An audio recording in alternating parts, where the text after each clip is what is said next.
Hey, good morning, guys. Welcome to Jay Speak. Hope you had a great Christmas and you have a great upcoming New Year's.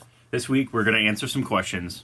First question. Pickup suggestions for orange amps. I really like 57 Classics with orange by Gibson. It just sounds really good. I don't know if it's kind of like the low output thing and like that low mid range that just goes all together and sounds amazing. I really like the gold foil Supros. P90s sound good. I like Lawler pickups. A pairing that I really enjoy is the Shawbucker humbuckers in the OR series. I think those sound banging. The wide range pickups that you find in like a 72 Classic Series Telecaster sound really good with ORs too. Yeah, I don't know if there's things that I don't like. Burst buckers can kind of be funny, but I think burst buckers can kind of sound kind of funny with a lot of different things. I think it's the model of the guitar. I really like burst buckers and hollow bodies versus solid bodies. If you haven't checked out that video where I take a Les Paul against a 330 and a 335, it's here.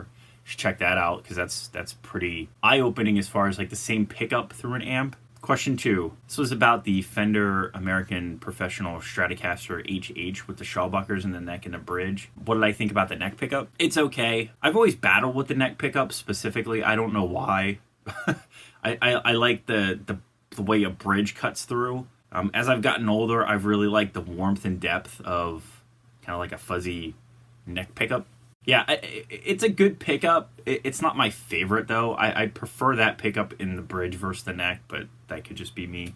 I've thought about maybe getting another American Professional Telecaster Deluxe with the Shawbuckers, but maybe putting like a P90 type in the neck, because I like that. I like the P90 combination and a humbucker in the bridge. I used to have a BFG that I really liked, and I used it for years, and I gigged with it, and I recorded with it, and then I just kind of just stopped playing it.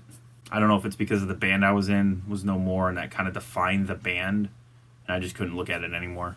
Made me sad. Third question really isn't a question. It's more of a comment I saw, and I kind of wanted to address it because I thought it was kind of an interesting comment.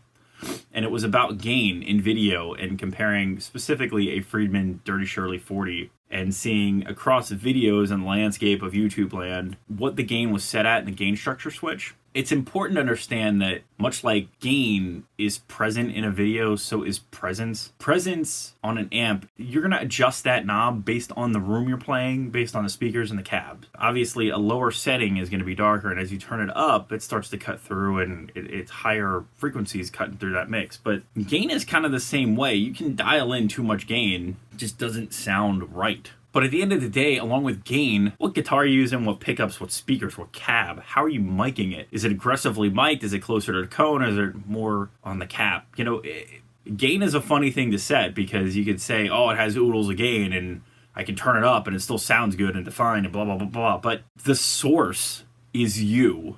The source is the guitar. I picked up a Fender Bassbreaker 45, which is sitting right there. Those amps, like 8 guitars, it was so different and drastic using a Les Paul to an SG to a Supro to a 335. The guitars had character. Like, you actually heard the difference between playing a different guitar versus I plug in every guitar and it kind of sounds the same. Like, Mesas kind of sound relatively the same with a lot of different guitars. It's because the Mesa sound is the Mesa sound. It just is what it is. It's kind of like Orange, where it's very defined. Marshall's very similar.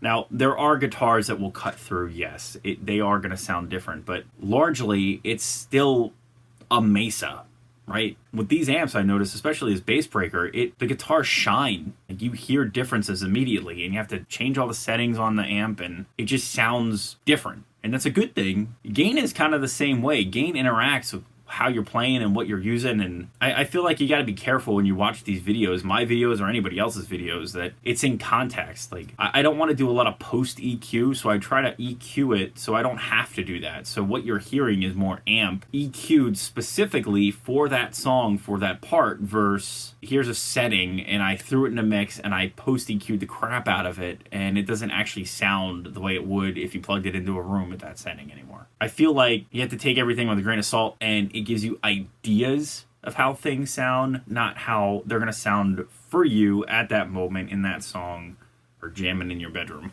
So I guess that was semi kind of a rant, but I saw the comment and I wanted to address it, so I hope that helps. If you have any questions or comments, please leave them below. Remember to like, share, and subscribe. Many more videos to come. Don't miss one sub.